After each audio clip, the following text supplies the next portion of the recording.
Bismillahirrahmanirrahim. Assalamu alaikum, dear participants. Welcome to this session of textual study of the Quran. We are resuming after a break of about 3 weeks, and so therefore we'll connect ourselves from where we had left. So, in our last series, or in our last session, actually, we had started to began the idiomatic translation of the verses under study, which were verses 186 to 203, and we had just started the idiomatic translation, and we resumed from the same place that we had left. So this is verse 188 from where we are going to start today. And once we are through with this literal and idiomatic translation of this section, inshallah, if we have time, we'll begin with the next section of verses. So we start off now. Bismillahir Rahmanir Rahim. وَلَا تَأْكُلُوا أَمْوَالَكُمْ بَيْنَكُمْ بِالْبَاطِلِ. Wa and la, don't. Ta'kulu, you consume. Amwalakum, your wealth. So amwal is the plural of mal, and when it is said amwalakum, it means your wealth. And I have pointed this out before as well, that the pronoun kum is used for the plural.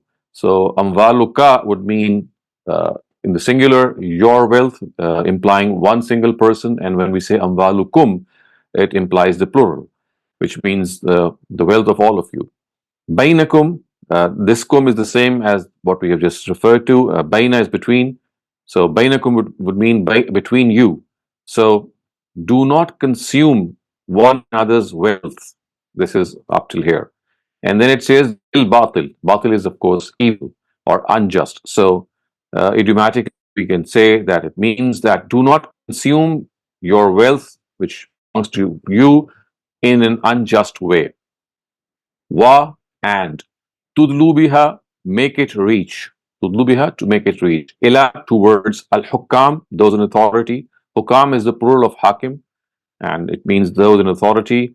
Lita'kulu, so that you, farikan, from among people, min, their, amwalin nas, their wealth. Amwal again is the same word as amwalakum.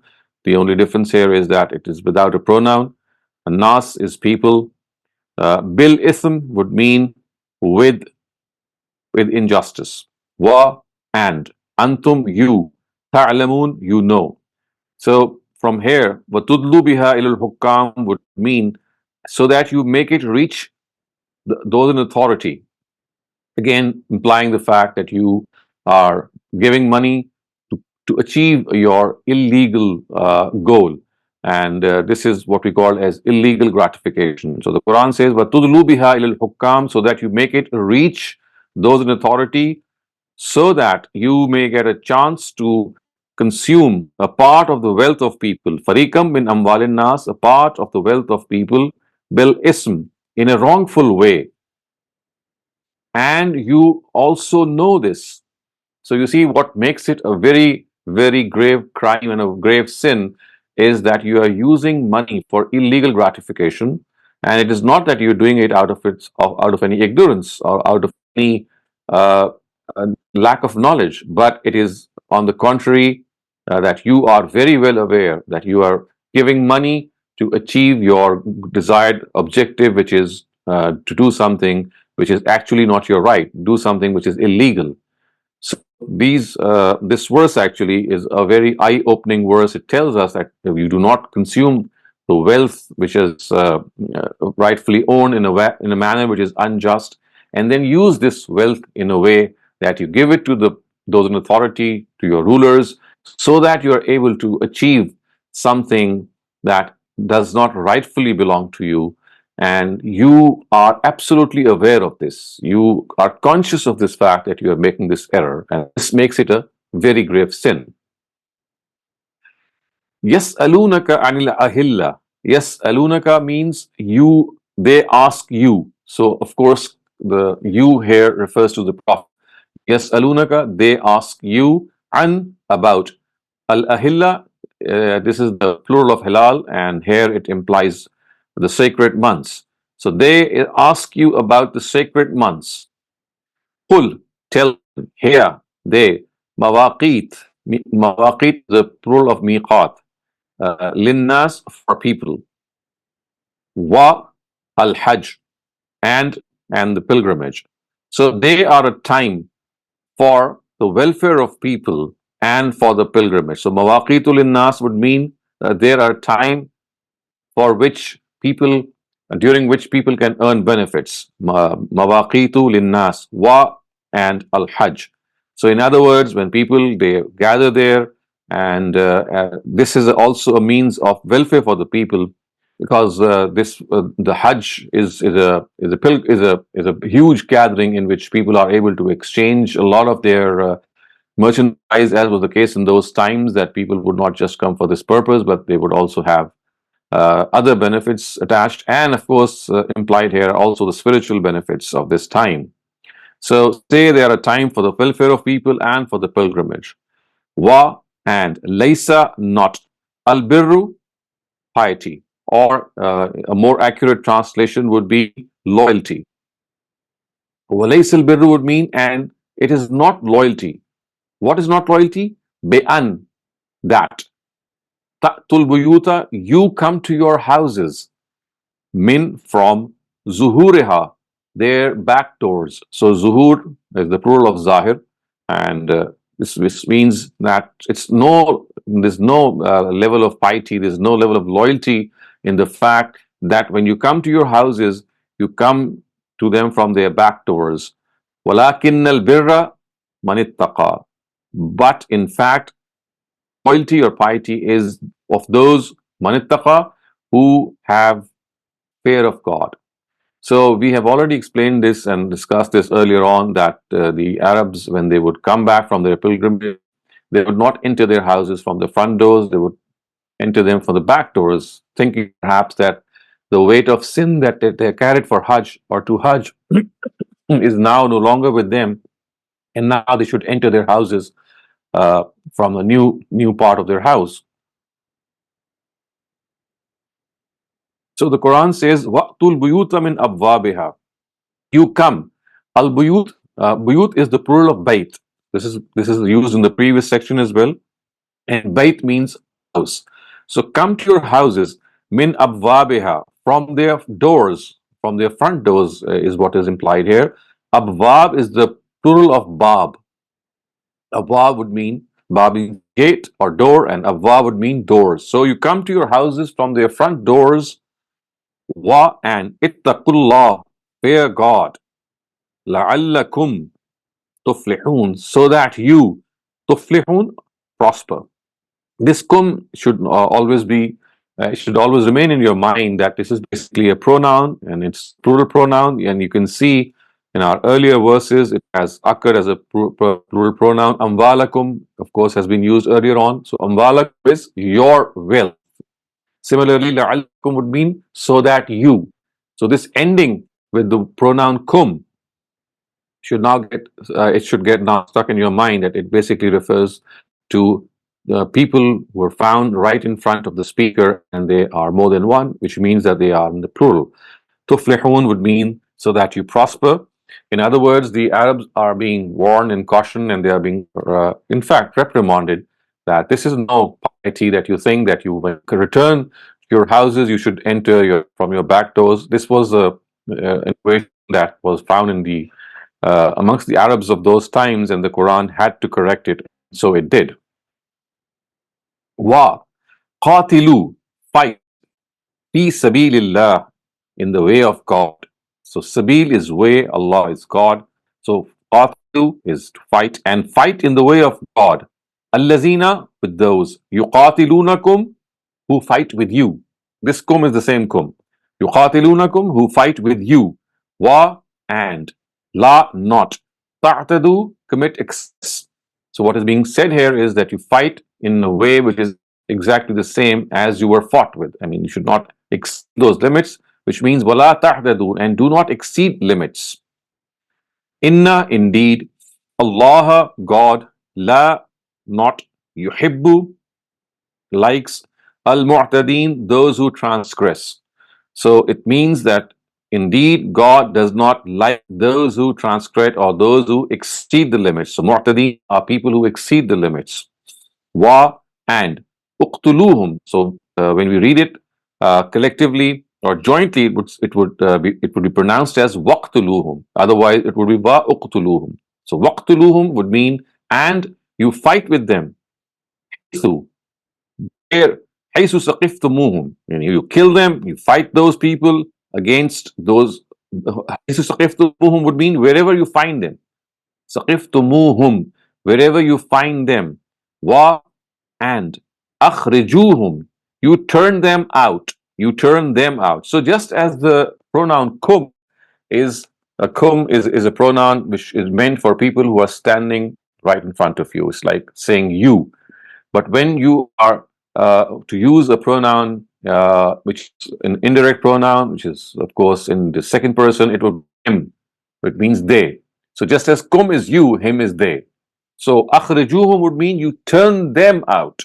Min from haisu, that part, akhrajukum, they turned you out. So you turn them out from the place where they turned you out, of course, referring to the Kaaba. And this we have already discussed earlier on in our previous sessions, was the journey which the Prophet and his companions were told to undertake in order to do Hajj. And they were told that if this is going to be a journey in which the Quraysh are going to stop you, then you can, of course, retaliate. But that retaliation should not exceed the limits. It should be commensurate with the killing that they are inflicting. So, and then it says, "Wal fitnatu ashaddu min al qatl."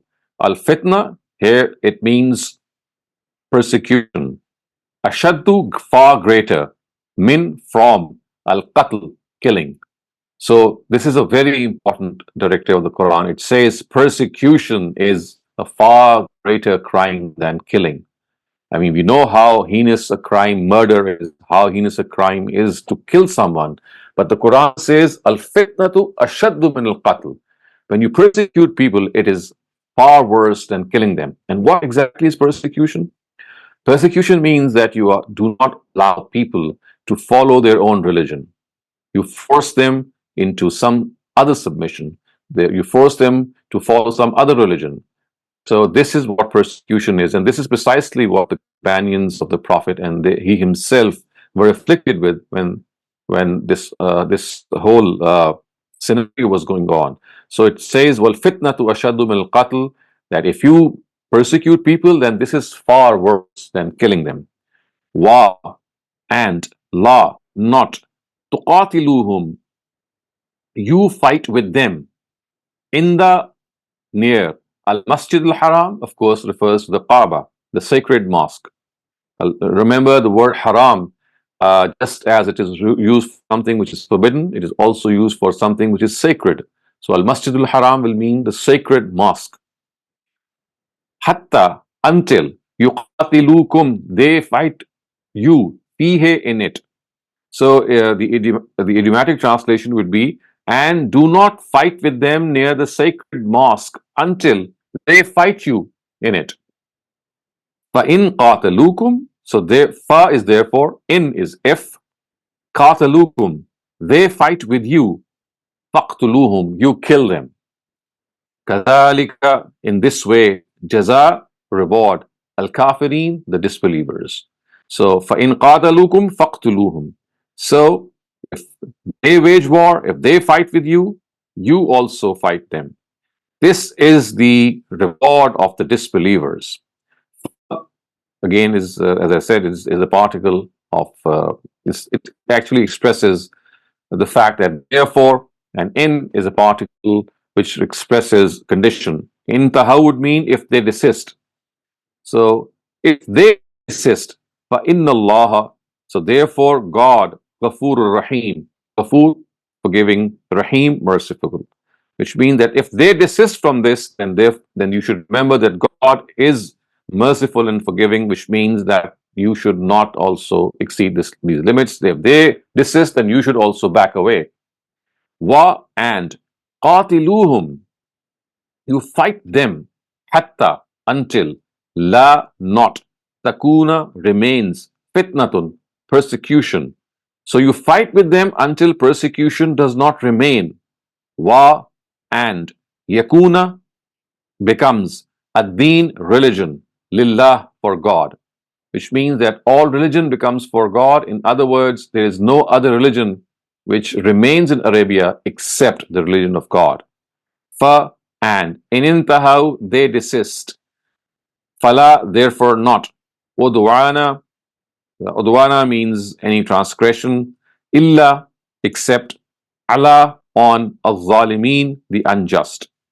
So if they desist, and فَإِنْ انْتَهَوْا فَلَا عُدْوَانَ إِلَّا عَلَى الظَّالِمِينَ, if they desist, then only a transgression is allowed against those who are unjust. So uh, before we proceed, I mean, if you have any questions regarding the section that we have just studied, you can raise them now. Before you ask this question, let me also clarify this that I've already been doing earlier on. That remember, this is a very specific instance of battle and war being cited here in the Quran. It is a battle which the Quraysh against the Quraysh, and which was a battle which the Prophet was asked to undertake in the with his companions if they would disallow them from doing Hajj. So they were pursuing this pilgrimage, and the Quran tells them that if they fight with you near the sacred mosque, you are also authorized to fight back, but do not exceed limits. Just fight the way they are fighting. And if they have turned you out from that place, then you are also eligible to turn them out from that place. But remember, this should be in a commensurate way. But if they desist, you also back away, which means that you must not take the initiative. You must not take the first offense.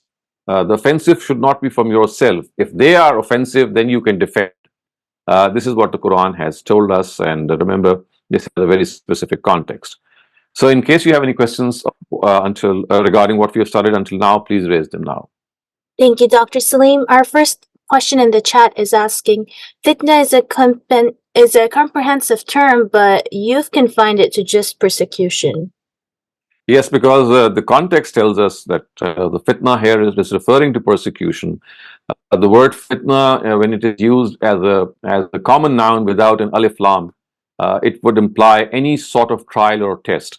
But with this alif lam, which is an article which specifies the nature of a fitna, it is referring to a specific type of fitna. It is referring to a specific type of trial, and that is the trial of persecution.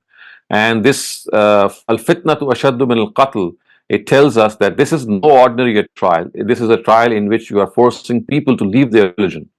So this is the implication of the word fitna. Thank you, Dr. Saleem. Next question comes from Shabnam. Shabnam, please go ahead.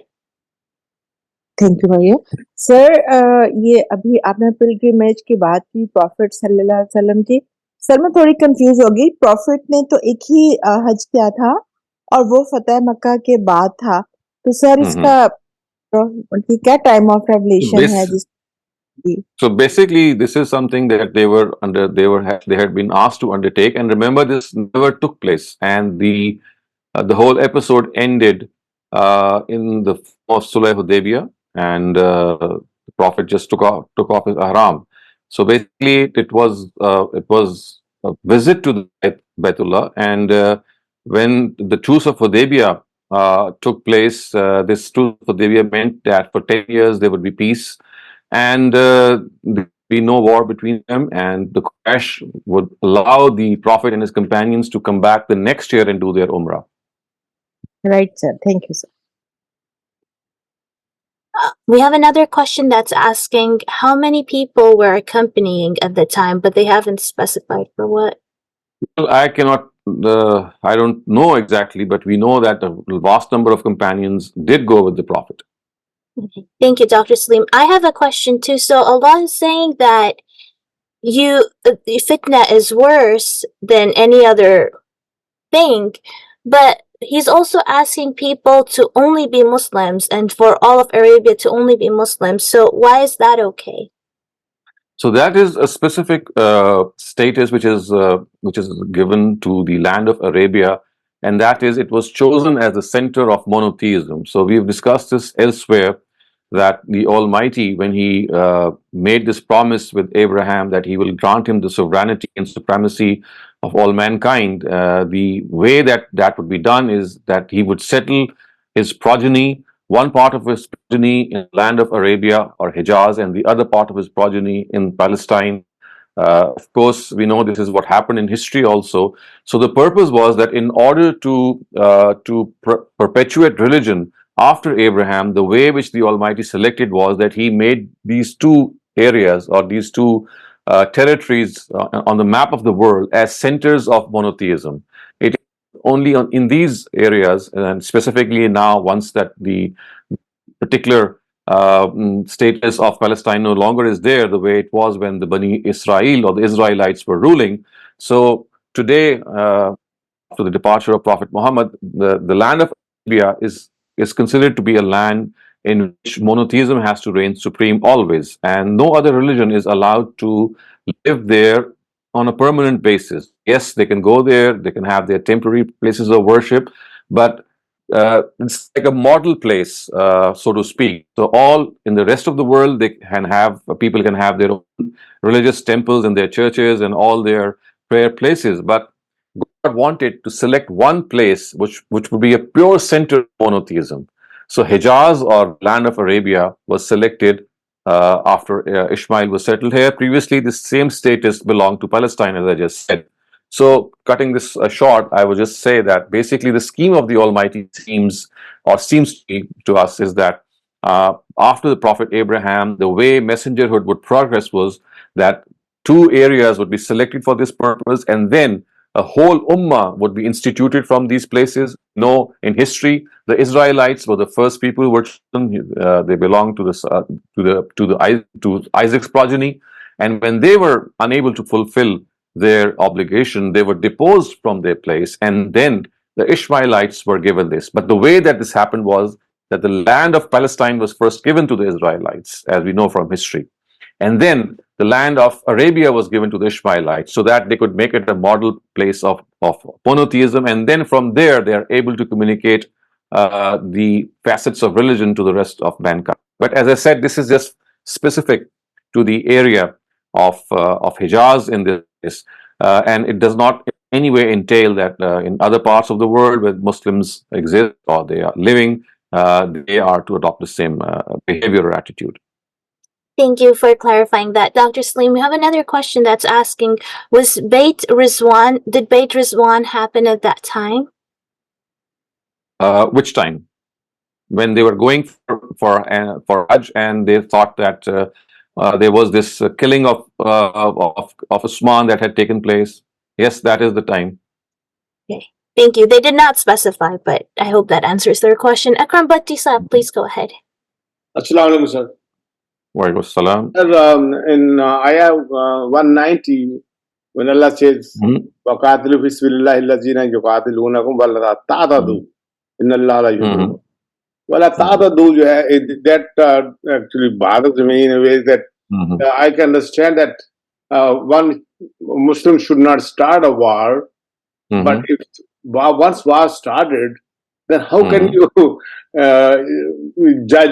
Oh, that's they heard of this. How you even heard that much? It does not mean that you do not. It only means that you retaliate or you launch that defense commensurate to the defense that is launched upon you. I mean, you should just confine yourself in combating that army the way that army is fighting with you, and not exceed the limits by, for example, going to the civilians or doing things which are not in any way allowed in war. So it's not that they are going to stop in war or they are not being allowed to retaliate. What is being said here is that retaliation, I mean, it's like saying that the amount of retaliation or the extent of retaliation should be equal to the offensive which is launched. It should not be more than that. For example, you start killing civilians, or for example, you go towards non-combatants, or you start uprooting trees or doing things which are absolutely not needed.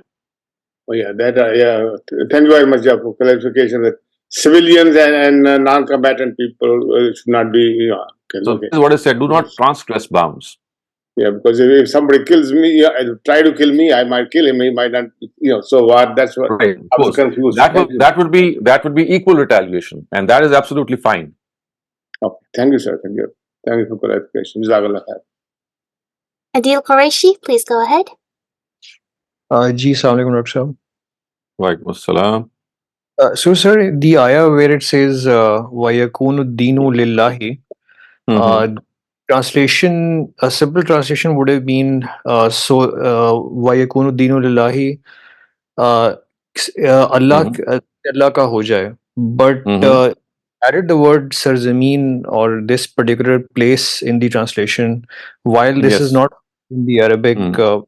Why did we add Right. the word or modify it as So "Sarzameen"? this is because the word ad-din is specified by the alif lam, the article alif lam, and it refers to the fact that this religion, I mean, referring to the religion of God. And of course, since it is being, the background is that this religion of God is to be implemented in this land of Arabia. So therefore, automatically the article Alif Lam is also specifying a locus, a place in which this religion is going to be implemented or it's going to reign supreme. So this Alif Lam is the one, is the indication to the fact that the place being referred to is not all places of the world, but specifically the place where the Prophet was sent. So, if Allah wanted Muslims to implement this deen throughout the planet, He would not have put the word Alif Lam in front of it. And the Remember, remember, remember the place that is start off is that وَلَا تُقَاتِلُوهُمْ إِنْدَ الْمَسْجِدِ الْحَرَامِ حَتَّى يُقَاتِلُوكُمْ فِي. So you see, the whole issue and the scenario is that Muslims are going towards the holy Kaaba, to the holy city. They have a specific purpose for them. And it is now being said that if they are persecuted, then you should not just confine yourselves to retaliation, but you should launch an offensive, and that offensive should go right up to the fact that deen or religion in this area in which this fight is going to take place remains for God alone. So you see, the context here is that the Holy Kaaba is being discussed, and of course, any war which relates to the Holy Kaaba cannot be extended beyond the realms of Arabia. thank you, sir. Thank you, Dr. Saleem. That was it for all the questions. Okay. الشهر الحرام بالشهر الحرام والحرمات قصاص. الشهر, الشهر in Arabic means month. Al-Haram is again sacred. Bishr in lieu of the month. So idiomatically it would mean a sacred month for a sacred month. Wa and Al-Hurumat, it means sacred things. Qisas means retaliation. So what it implies here is that a sacred month is for a sacred month, and similarly other things also are subject to retaliation or they are subject to qisas. Fa, therefore, man he i'tada alaykum, who inflicts excess on you. I'tada, excess. Alaykum, on you. Who inflicts excess against you. Again, it's the same kum that you can see, the plural. Fa'tadu alayhi. You inflict the same excess against them. So those who transgress against you, those who inflict excess against you, you also inflict against excess against them, but it should be equal. Bimisli martada would mean in the same, to the same extent. It should be to the same extent. It should be misl. It should be equal. Martada alaykum, what they did against you. Ma, what i'tada, committed excess, alaykum, against you. So that again is the is what was also mentioned earlier, that if they commit an excess, then you're also allowed to commit that excess, but then it should not be beyond what was afflicted against you. Wattaqullah, and fear God. Wa'alamu, and understand. Anna, that Allah, God, ma'a, with al-muttaqeen, the pious. So fear God and know that God is with the pious. Wa, and anfiqu, spend. Fi, in. Sabil, way. Allah, God. So idiomatically, and spend in the way of God. Anfiqu fi sabilillah, and spend in the way of God. Wa, and. La, not. Tulqu, you throw yourself. Bi'aydikum, from your own hands. Ila, towards. At-tahluka, destruction or death.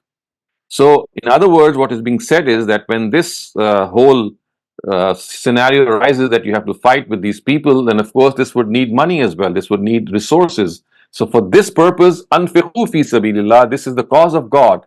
This is war against evil. So for this, resources would also be needed. So you spend for this.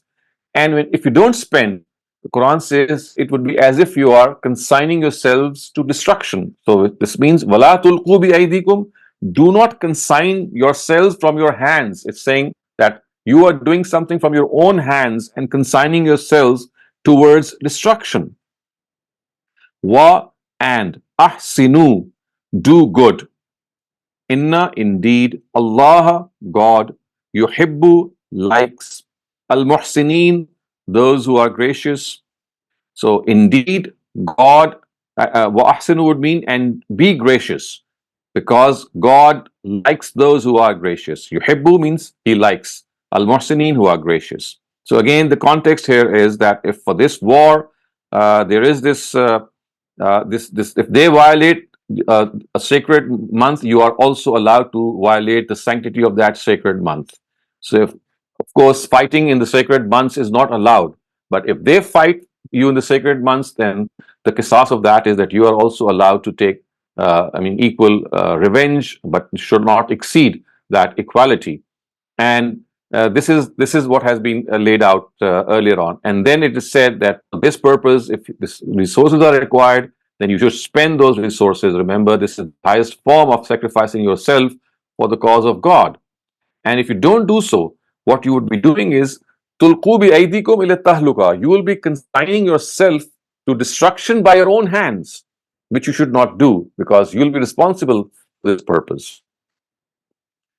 And now, وَأَتِمُّ الْحَجَّ وَالْأُمْرَةَ لِلَّهِ wa, and atimmu, complete, al-hajj, pilgrimage, wa, and al-umrah, of course, is the lesser pilgrimage, or the umrah itself is what we call as lesser hajj. So the Arabs used to call umrah as al-hajjul asghar, and the hajj would be called the greater pilgrimage, or al-hajjul akbar. So the word Hajjul Akbar has been used also in Surah Tawbah, and generally it is confused. People think that Al-Hajjul Akbar is the Hajj which is offered on the day of a Friday, when the day is Friday. Whenever Hajj occurs on a Friday, people think that is what is called Al-Hajjul Akbar. This is a very common misconception. The fact is that Hajj is Hajjul Akbar, which means the greater Hajj, and Umrah is Hajjul Asghar, which means the lesser Hajj. So it says, complete your Hajj and your Umrah, complete your pilgrimage and your lesser pilgrimage for God only. Lillah, for God. But, if uhsirtum, you are besieged. In uhsirtum, but if you are besieged, therefore, what is taysara, available, min, from al-had, animals of sacrifice. So remember, this was what was done, that for Hajj and Umrah, people would take animals of sacrifice and they would put collars around them, and the Quran is referred to them as qala'id, which means that they would be meant for sacrifice in the Holy Kaaba, and they would walk towards the Holy Kaaba from wherever people would go for Hajj. And the Quran says that if you are besieged on your way, which means that you're not able to reach the Holy Kaaba, either for Hajj or for Umrah, then what should you do?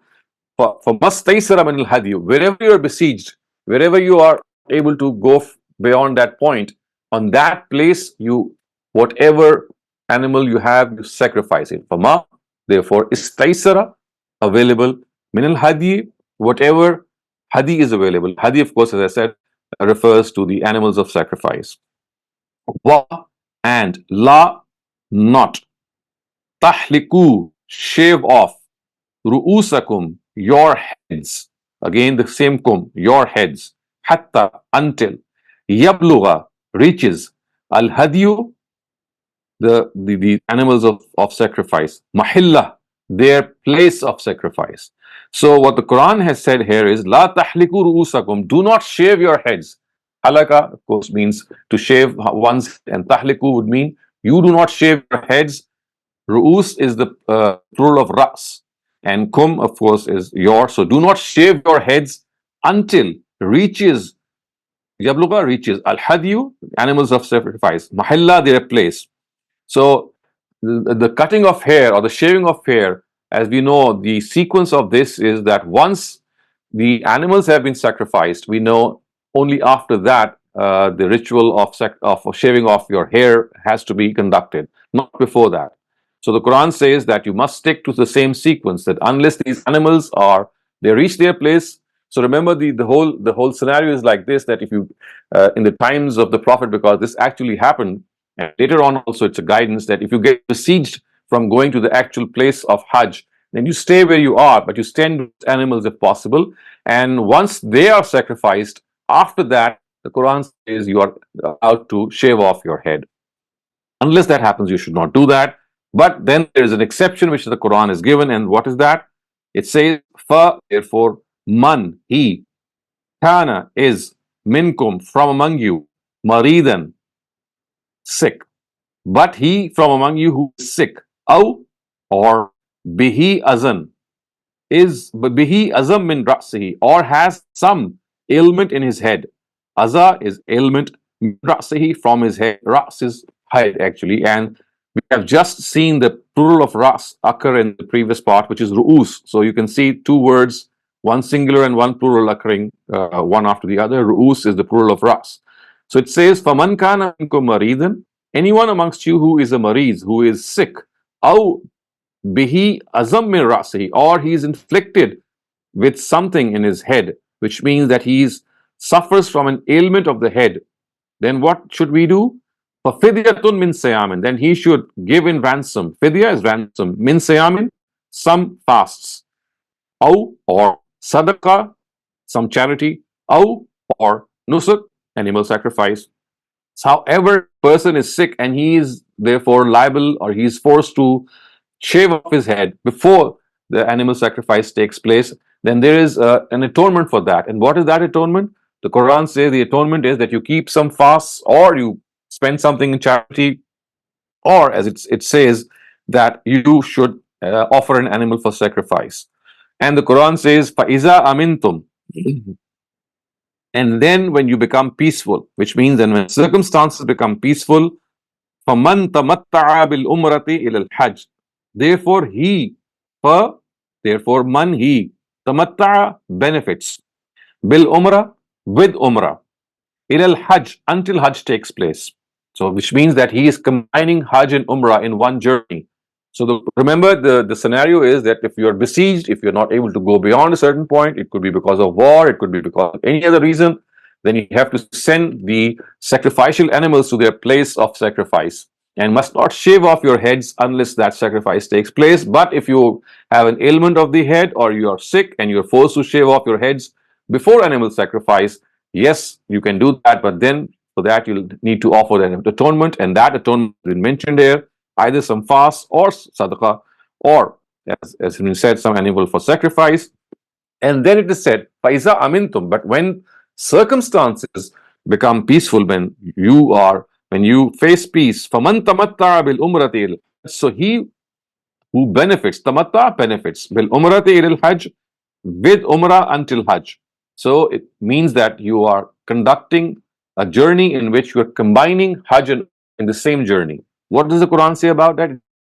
فَمَسْتَيْسَرَ مِنَ الْهَدْيِ, then you remember this expression has occurred earlier on as well, right at the top. فَإِنْ أُحْصِرْتُمْ فَمَسْتَيْسَرَ مِنَ الْهَدْيِ, and now it says أَتِمُّ تَمَتَّعَ بِالْأُمْرَةِ إِلَى الْحَجِّ فَمَسْتَيْسَرَ مِنَ الْهَدْيِ. So they who benefit from umrah and hajj in the same journey, فَمَسْتَيْسَرَ مِنَ الْهَدْيِ, then they should also offer whatever sacrifice is available. فَمَنْ لَمْ يَجِدْ, if they are not able to give this sacrifice, therefore man, he, lam, not, yajid, finds any such thing. So in other words, if a person is not able to sacrifice an animal, and this animal sacrifice is in lieu of the fact that you are combining hajj and umrah in one journey, so the Quran says the atonement for that is that you must offer a sacrificial animal.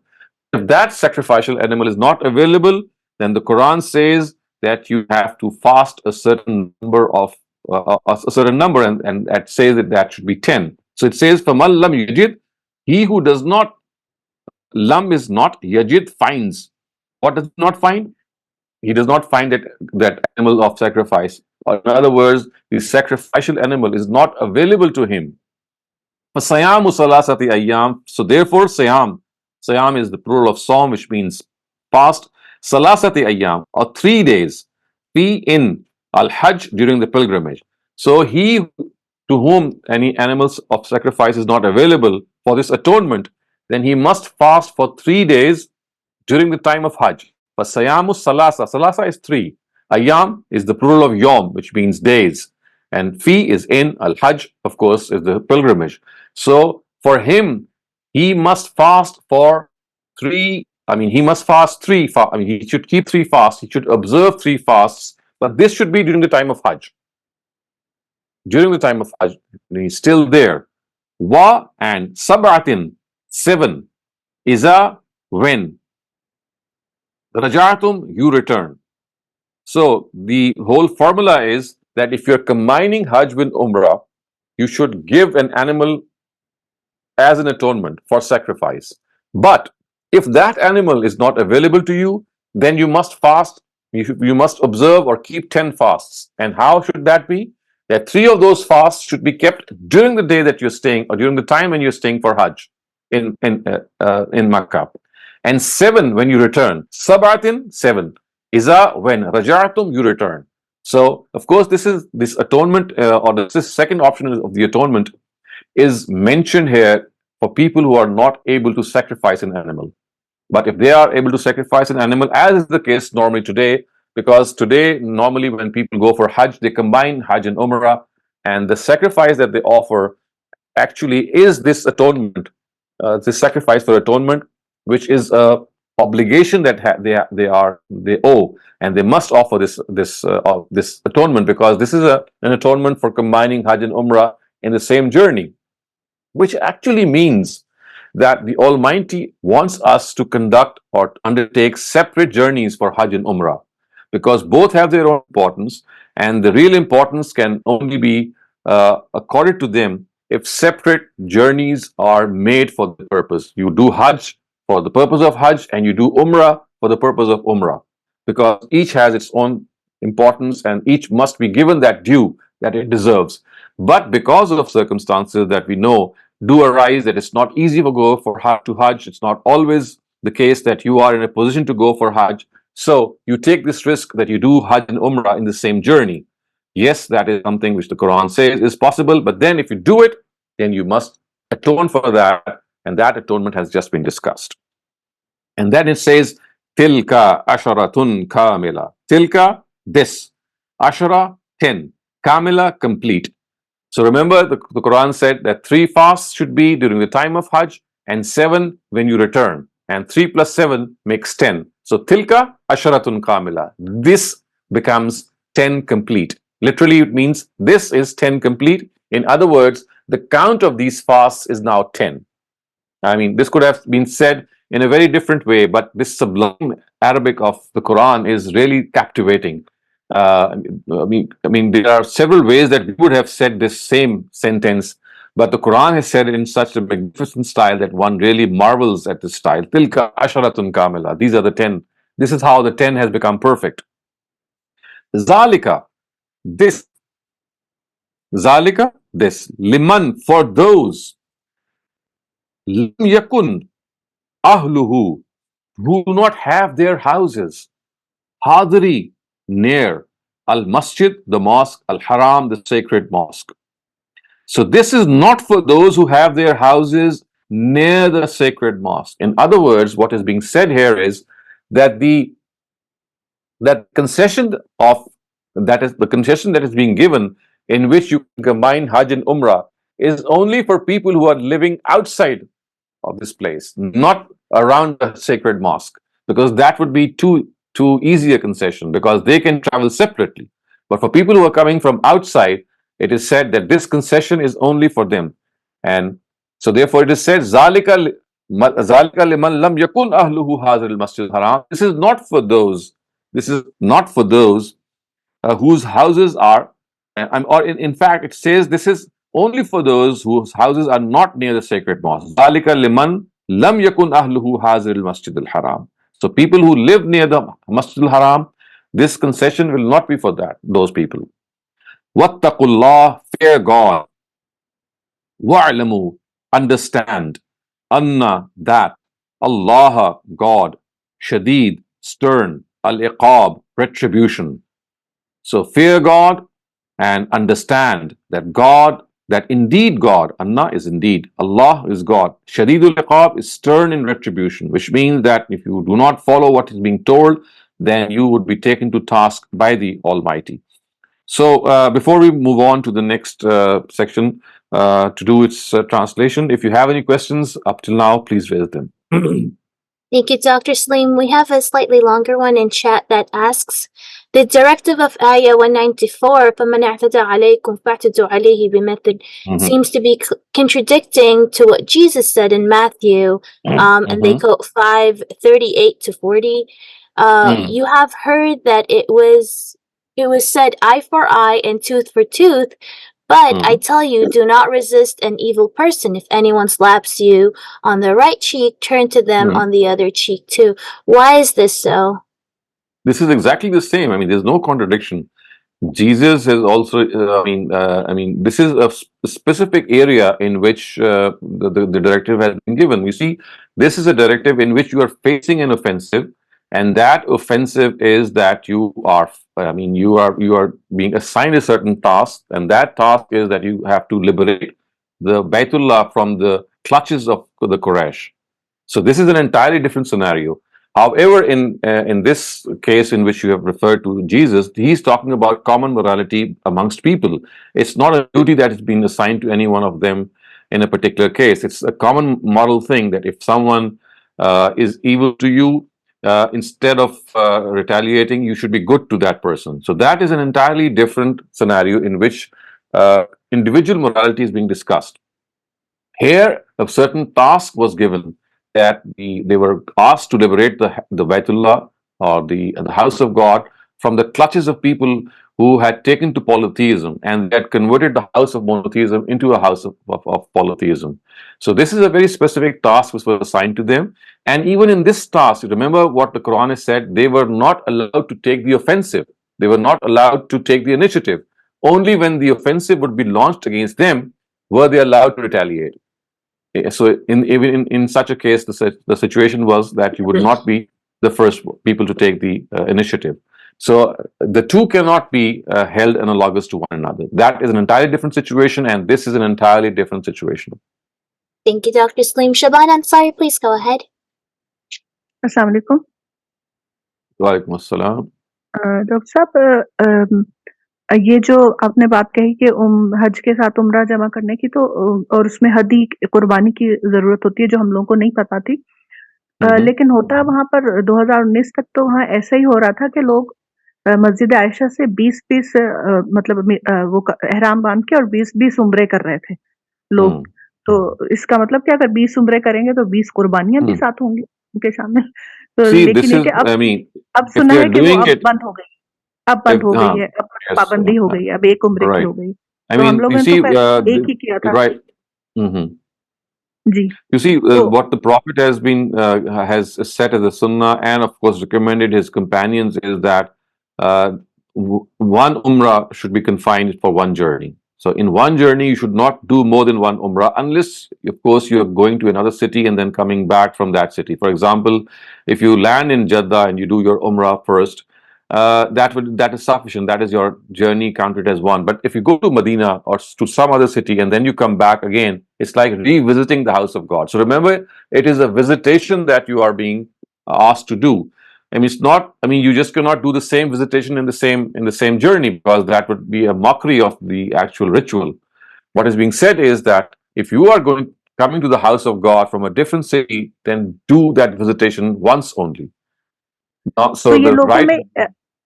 लोगों में कैसे आई ये चीज मस्जिद आयशा से एहराम? This is a very, very grave. I mean, this is a very common misconception, because people think that once they are there, they should make the best use of house of God and do as many umrahs as they want.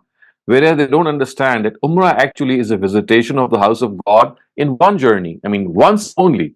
There's no concept of repeated umrahs in the same journey. Yes, if you change your vicinity, you change your venue, you go to another city, as I said, there are people who might go to Jeddah and then go to Makkah for Umrah, and then they go to Medina and then they come back to Makkah once again. So that could be counted as another journey, and then you can do another Umrah.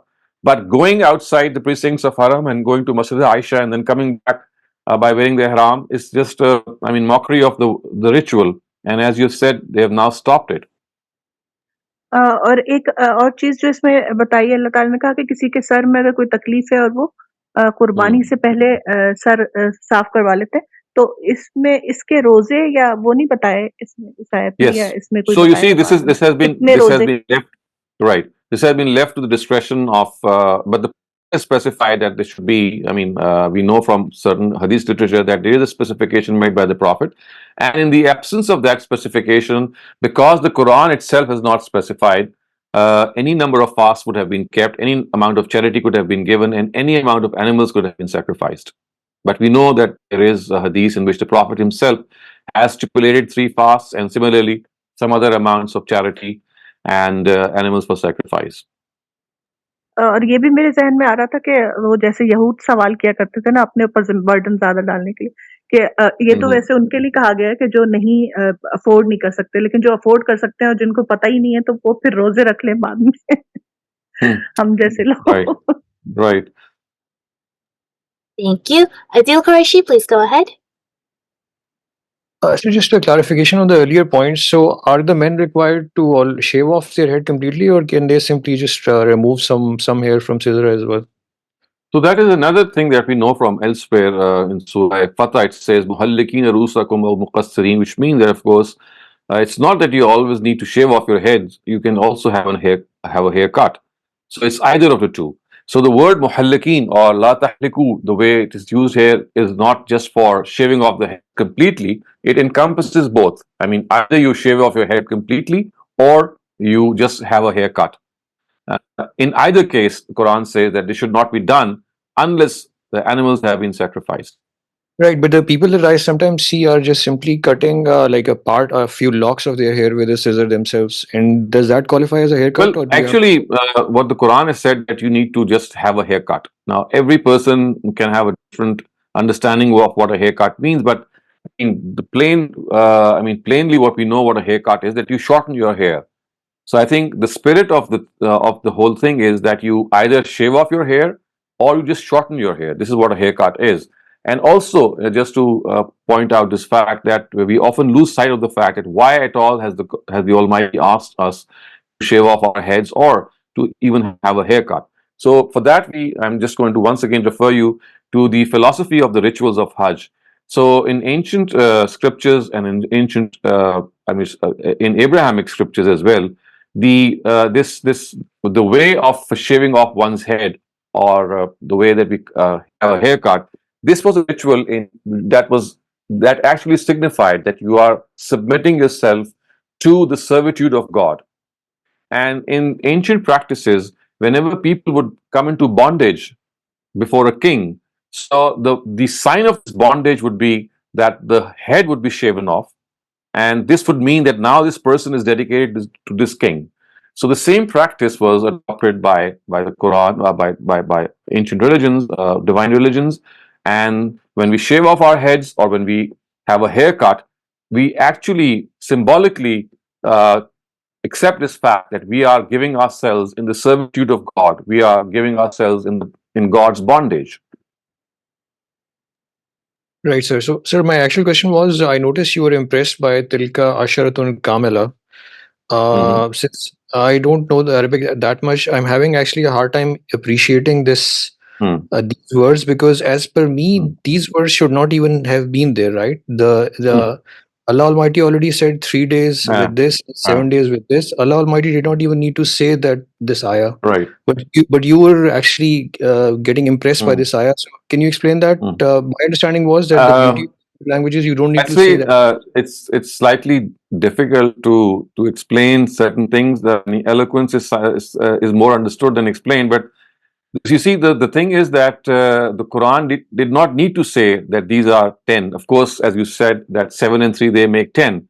But just to give that assurance, which is our psychological need as well, and also something which the Almighty, in His own seemingly procedure that He has laid out, He has broken those fasts into 7 and 3. I mean, He could have said that you keep all the fasts while you are in offering Hajj, or you could have kept all those fasts while you have returned from Hajj. So instead of saying that, the Almighty gave us this option where you keep some of them while you are there and you keep the rest when you are back. But the total has to be complete. You must complete that total to 10. I mean, somehow the Almighty wanted that there should be a split between these two. These two areas. Some fast should be kept in while you're in Hajj. The rest should be when you return.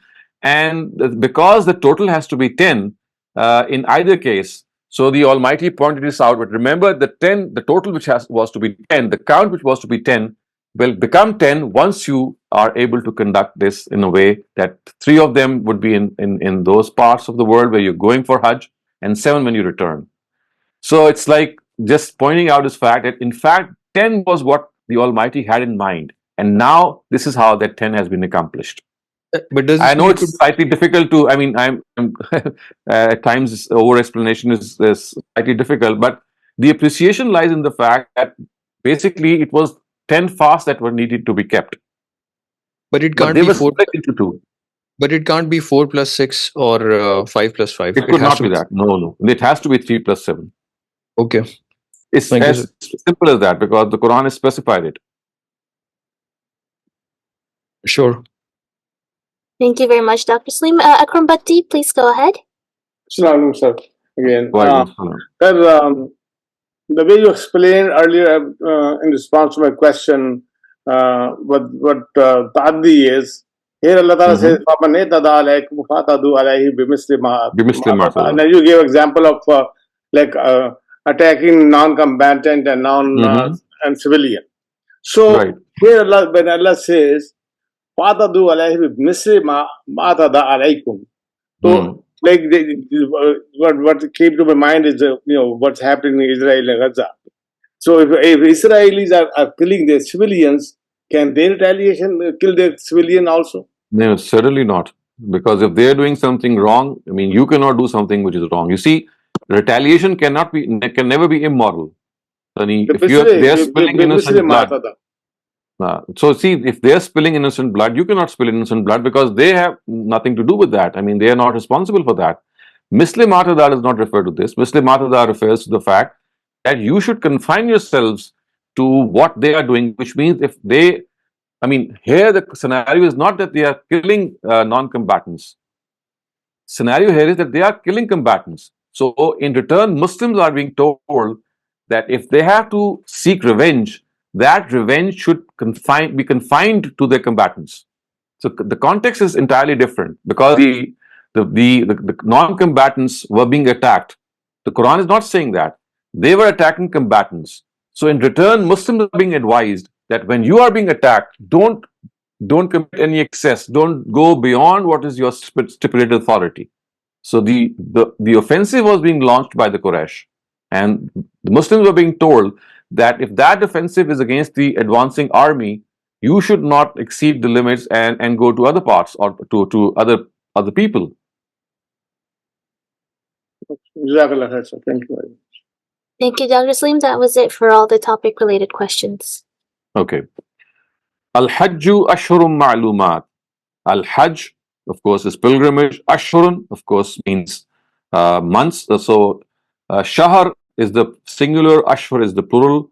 Ma'lumat means known. So it means that the months of Hajj are known. They are very well known, and it's not that they have anything that should cause any confusion. For man, so for therefore man, he farada, he intends, he who makes it an intention upon himself. Fihinna, in these months. So he who makes an intention in these months, what intention does he make? Al-Hajj, of Hajj. For therefore, la, not. Rafatha, anything which is lustful. Va, and la, not. Fusuqa, anything which is of the category of disobedience. La, not. Dal, anything which is of the category of any altercation. Fi, in. Al-Hajj, during Hajj. So the simple thing or the advice that is being given here is that he who intends to do Hajj in these months, so fihinna referring to these months. So anyone who intends to do Hajj in these months, he should not indulge in any lustful activity, nor should he show any disobedience, nor should he fight in this time, nor should he altercate, nor should quarrel with anyone in this time. So in other words, these are three very important pieces of advice which is being given by the Quran here, that if you intend to do Hajj, you have to refrain from three things, because you see, Hajj is basically devoting yourself to God. It is like something in which you are totally dedicating yourselves. You're wearing the ihram, which are two pieces of cloth. You are forsaking all the embellishments of the world. You have given up a lot of things. You have imposed restrictions on yourself.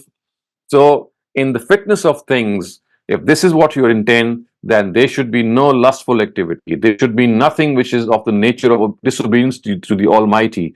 And because this is a time, people who have experienced Hajj, people amongst you, you will realize that it's not easy to do Hajj or to offer Hajj, because people, they are coming from all parts. They have different attitudes. They have different behaviors.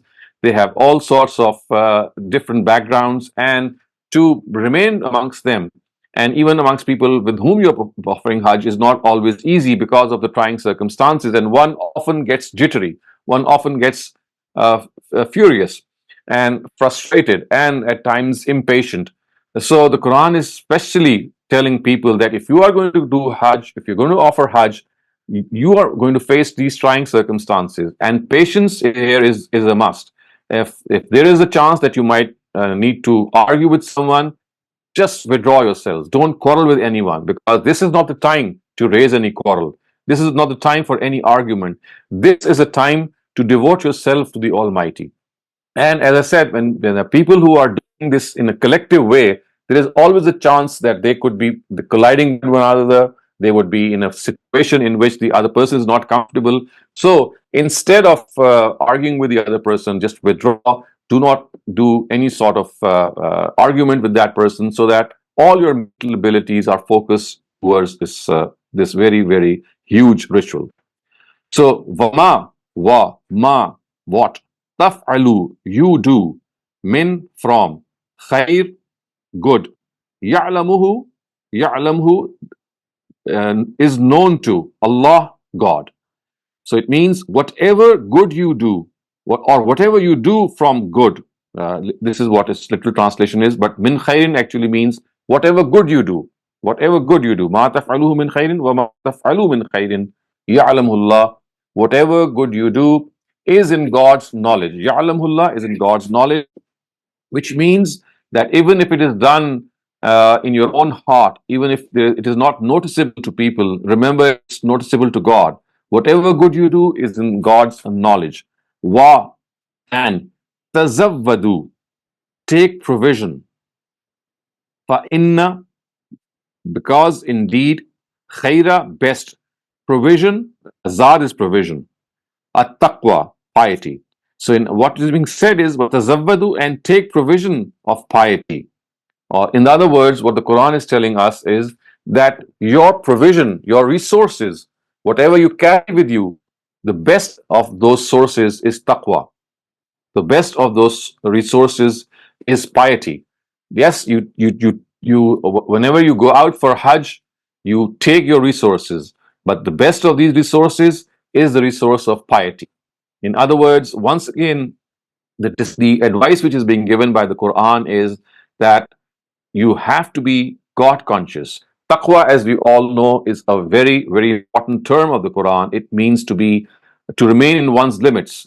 We must not cross our limits. A person who remains within the bounds of God is a person who is called muttaqi. He is a person who adheres to taqwa. So in this ritual of Hajj, because the times could be such that people might become impatient, they might become frustrated, they might become I mean, they might even become sick, and as a result, all sorts of things might befall them. The Quran says, if you are going to undertake this journey, when you start this journey, or take this provision of piety with you, take this provision of being nobility with you, because this nobility and this virtue is what is going to carry you through this very difficult ritual, which might become difficult at times. Wa, and ittaquni, fear me. Actually, the words are ittaqunani. And ittaquni, or ittaquni, which would mean the ya has been dropped here. The Almighty says, fear me, ittaquni.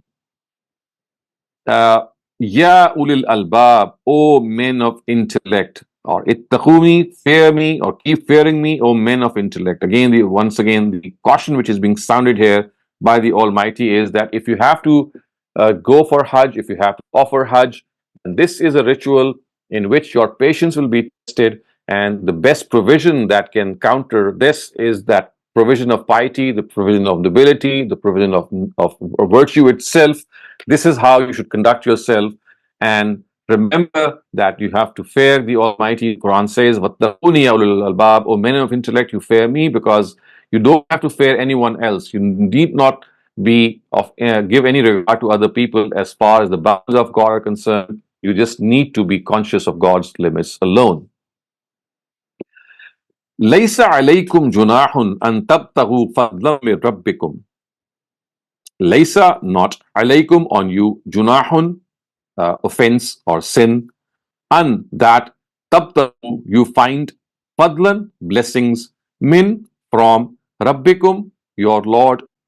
So automatically it would be, there is no sin on you, there is no offense on you. Laysa alaykum junahun, there is no offense on you. That, an is that, tabtahu, you find, fadlan, blessings, mir rabbikum, of your Lord. So in other words, what is being said is that in this journey of Hajj, if there are other benefits that you need to accrue or acquire, then there is no offense on you. There is no offense on you.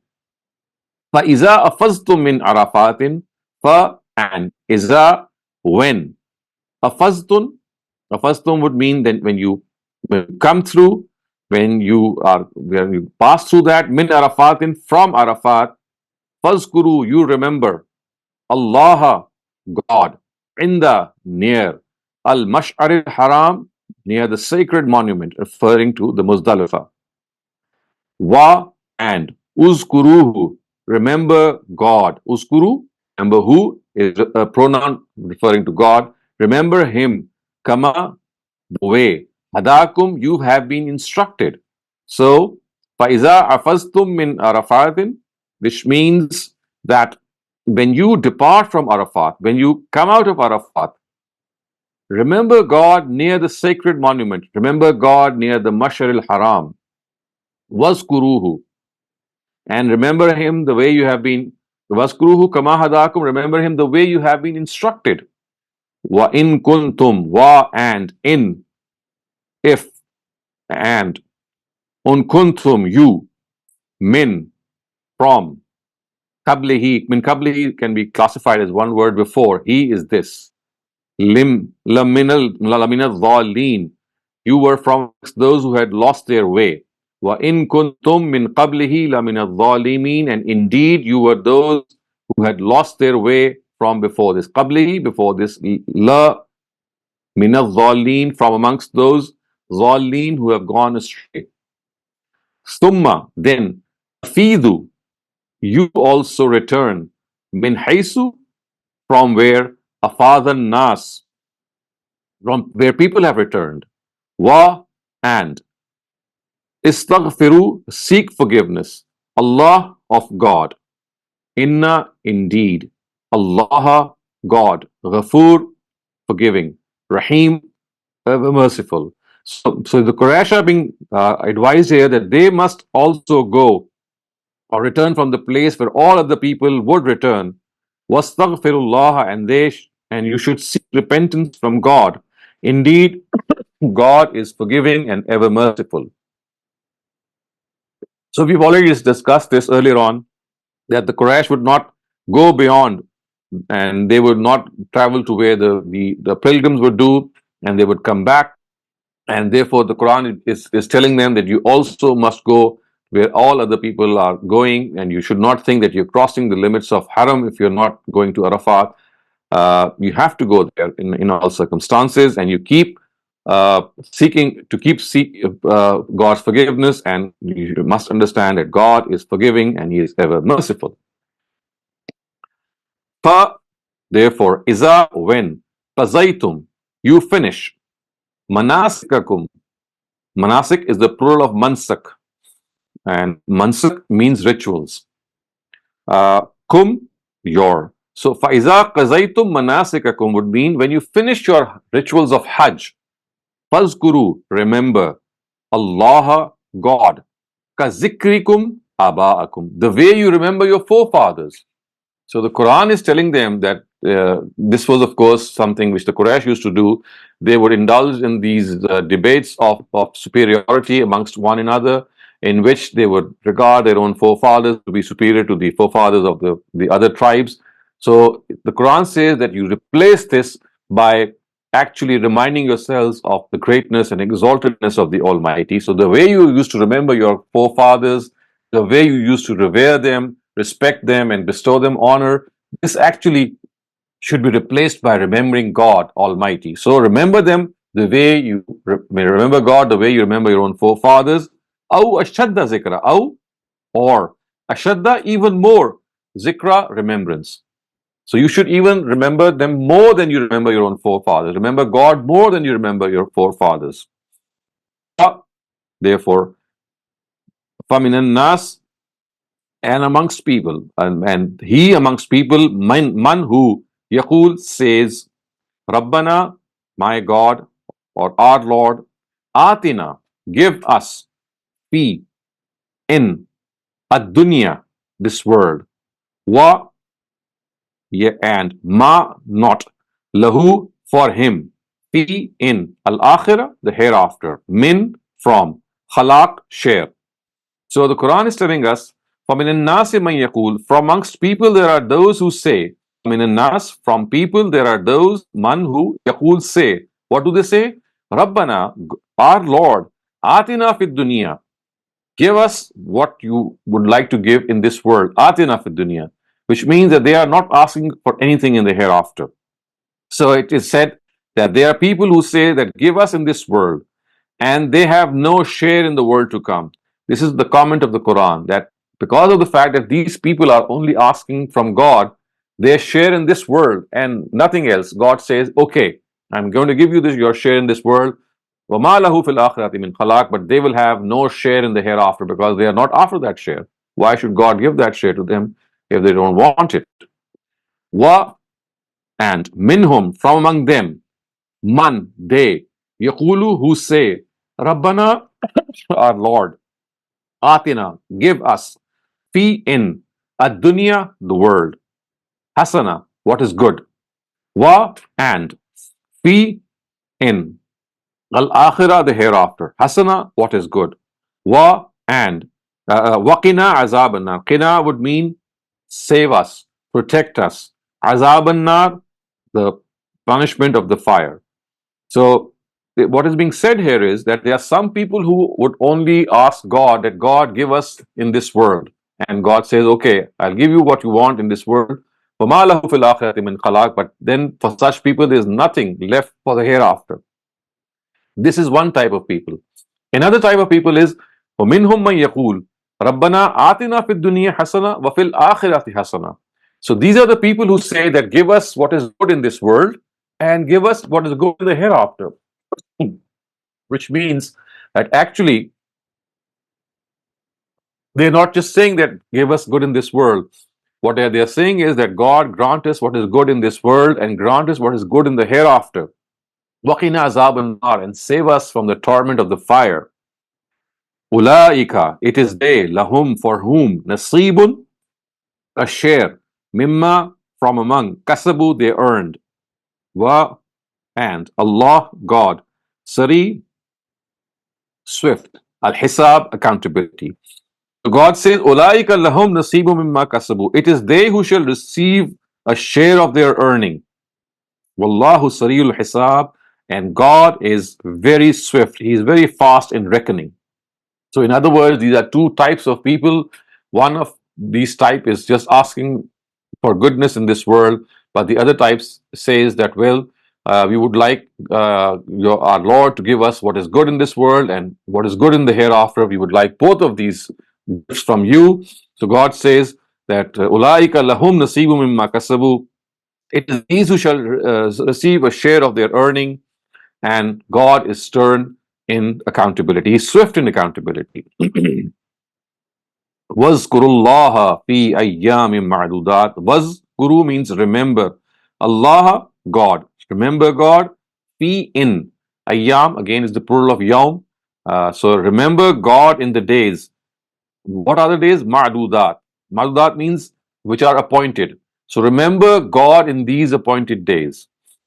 Now, of course, this is referring to the stay in Mina. When people are stationed there, when they go there, they have to stay there for some time. But the Almighty has given some concession. It says, "Faman ta'ajjala fi yawmayni fala isma alayh." Faman ta'ajjala would mean, so therefore he who is in a hurry, he ta'ajjala is in a hurry. I mean, he would like to go earlier. Fi yawmayn, in 2 days. Fala isma alayhi, then there is no offense on him. Fala, not isma, offense, alayhi, on him. So he who would like to hurry up and depart in 2 days. Faman ta'ajjala, he who would like to hurry, he who is in some haste. Fi yawmain, in 2 days. Yawmain is a dual which means 2 days. Fala isma alayhi, there is no harm. So he can stay for 2 days. Waman ta'akhara, wa, and man, he ta'akhara, delays. I mean, he stays for more than 2 days. Fala isma alayh, for him also there is no offense. Liman ittaqa, as long as he seeks piety. Le is for, man, he, ittaqa, piety. So except that he who would like to obtain piety, wattaqullah, wattaqu, and fear Allah, God. Wattaqullah, and fear God. Wa, and wa'almu, of course, would mean understand. Annakum, annakum again is that you. Ilayhi, towards him. Tuhsharun, gathered. So fear God and understand that all of you will be towards him gathered, of course, referring to the fact that, remember, these are days of Hajj and Umrah, and especially in Hajj, if you have to stay for 2 days in Mina, that is fine. But if you want to stay for 3 days, that is also fine, as long as this is a person who is seeking God, who for those who are fearing God. And they have to fear God because they must know that one day they shall be gathered before him, and then they shall be held accountable for their deeds. So this brings us to an end to this section of verses. Inshallah, we'll take up the remaining verses in our next week's session. And if you have any questions in this remaining time regarding what we have just studied, please raise them. Adil Quraishi, please go ahead. Sir, the ayah 197, if you could please share the Right. translation of ayah 197. I wanted to ask one thing. 197. Yes, sir. وَتَزَوَّدُوا, or you want the complete translation? No, just the piety part, where it says وَتَزَوَّدُوا فَإِنَّ خَيْرَ الزَّادِ تَقْوَى. Taqwa. Right. Yes. So here you as well as Ghamidi Sahab have translated this, that take along with you the provision of piety, because the best provision in this is the provision of piety. Right. Now the actual word obviously did not have piety, and most of the other Right. people who have translated this ayah had a different understanding. What they said was Right. that in the days these people used to go without any sustenance, any funds with them. They used to try to do the Hajj. They did not have any money with them, and they used to beg for money to do the Hajj. But Allah said, no, you do not need to do that. You can go without any funds. You Right. should take funds with you from home. However, make note that the best of funds is taqwa. So you should maintain your taqwa during this safar of Hajj. So why is this explanation not a good enough explanation, and why did you have to translate that this is the provision of piety we are talking about, not the provision of actual money or funds that you should bring with you? You see, the reason for that is that the word tazawwadu, uh, I mean, this is something which the Quran did not need to tell them, that the provision that they need to take along with them is our worldly resources, because this is common sense. I mean, everyone who's going to depart for Hajj is going to take all those resources. What is being actually said is that the real resource is the resource of piety. So if you take it also in the grammatical sense, or in the linguistic sense, فَإِنَّ خَيْرَ الزَّادِ taqwa actually is a causative sentence, which means it actually is a corollary of what is being said earlier on. When I say do this because this is the best of these things, it can only be meaningful when I am referring to those things earlier on as well. So now if I say that you go on a bicycle because it is the best journey that you can acquire when you go on a bicycle. So the word bicycle is already suppressed in my earlier sentence if I don't use the word bicycle. For example, if I say go, and the best way that you can go is on a bicycle, what would that mean? So that means you go on a bicycle because the best way that you can reach that place is on a bicycle. So you see, this is a causative sentence. So inna here is not used in the sense of indeed. It is in the sense that we say that because such and such a thing is better. So basically, inna here is causative, and this is what we call in Arabic as mu'allila. It is giving a ta'lil, it is giving a cause. So it's like saying that go because going on a bike is the best of things. You go on a bike because going on the bike is the best way that you can reach there. However, what you have referred to is that people have generally translated the word inna not as because, but as indeed. And that is why they have to grapple with this question, that because this is the new sentence and inna is not actually describing the cause, or is not a causative in nature, it's only expressing an assertion that they had to bring up this whole detail. Well, all sorts of provisions are there, and the Almighty says the best provision is piety. So, Arabically and linguistically, as well as on the basis of common sense, this does not seem to be the case. I mean, فَتَزَوَّدُوا خَيْرَ الزَّادِ التَّقْوَى is actually, if I translate it literally, it is وَتَزَوَّدُوا التَّقْوَى. وَتَزَوَّدُوا التَّقْوَى, you take taqwa as your provision, because the best provision is taqwa. This is how the sense is. Because the best provision is taqwa. So the only difference is that people who do not translate it the way we have done so, they take the word inna not in the sense of a cause. They don't translate it as because, they do it as indeed. So they would say that you have different resources, you can take different resources. Indeed, the best of these is taqwa. This is one translation. And the other one is that obviously when you're going for Hajj, what the Almighty is not going to take provisions, because these are understood. No one would go without these provisions. But what is being underscored here in the context is that you should not be lustful, you should not be disobedient. As the Quran says, La rafasa, la fasuka, la jidala, you should not quarrel with one another. For this, the best provision is the provision of piety. I mean, the context is telling us that basically it's the taqwa that is going to make you go through this difficult journey of Hajj. And just look at the previous verses in which it is stressed that وَمَا تَفْعَلُوا مِنْ خَيْرٍ يَعْلَمُهُ اللَّهُ, that whatever you do from this is going to be in God's knowledge. So if you are not able to abide by these promises, or if you are doing so and it's not you think it's not in the knowledge of others, but it's in the knowledge of God. So basically, it is through this knowledge or this provision of piety which is going to take you through this difficult journey of Hajj. You take that provision, and this is how you will be able to do this Hajj in a very peaceful way. So the Right, sir. whole context. Sir, I think I got the point. Just one clarification. This word of talil or word of causation, is it fa inna or is it only inna? Yes, So it is fa inna. inna. First is therefore. Fa means therefore. So fa inna would mean either it would mean therefore indeed, the way they translated it. And the way we have done it is therefore, I mean, so therefore. I mean, the word fa is just so. Therefore is, I mean, since the word therefore can be used in both senses, the talil part is just inna. Okay. Okay. Thank you, sir. Thank you, Dr. Saleem. We have time for one more question. Shaban Ansari, please go ahead.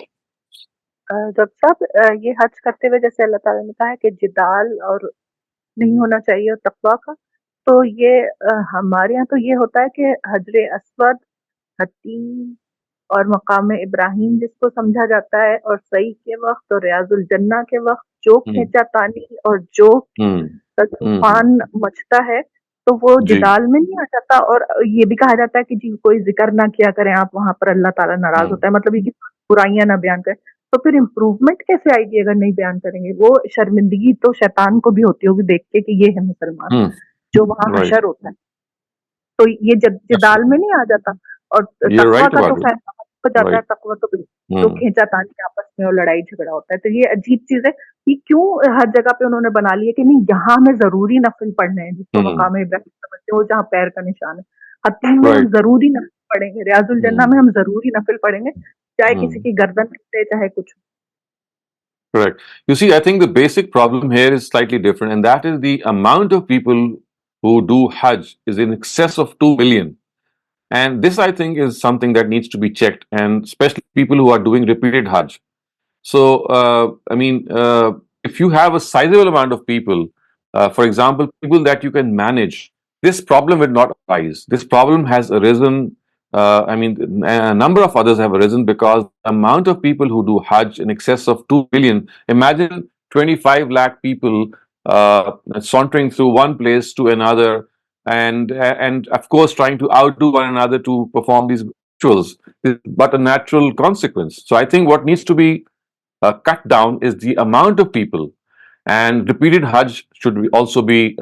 We know that there is an embargo on this. There is a restriction, but people still flout this restriction, and because unfortunately Hajj has become a commercial venture, and the Saudis they earn money through this in huge amounts. So therefore, if they are offering Hajj to, let's say, 3 million people or 2.5 million people, I don't like this to say, but because I've experienced this myself as well, it is like a commercial venture for them. They earn foreign exchange, and therefore they would like as many people as they can to offer Hajj. I think this is what needs to be checked. The real thing is that a very reduced amount of people, maybe 1 million or even less, because this is like a whole encampment which is moving from one place to another, and it's going to bound to cause problems for people who are coming from all parts of the world. There are so many different age groups, and there are so many things people are not even aware of. So unless the amount or the count of people who do Hajj is controlled, these problems are bound to arise, I'm afraid. कहते हैं कि उन्होंने हज इतना expensive कर दिया है कि अब कुरानदाजी की भी नौबत नहीं आई, अब कम से कम लोग जा रहे हैं। So that is another thing that has happened, and Hajj has become very supremely expensive. Even the government-sponsored Hajj is now almost twice the amount that it was the previous year. Thank you. Thank you. Thank you very much, Dr. Saleem. That was it for all the questions. Inshallah. See you again next week. Inshallah. Assalamu alaikum.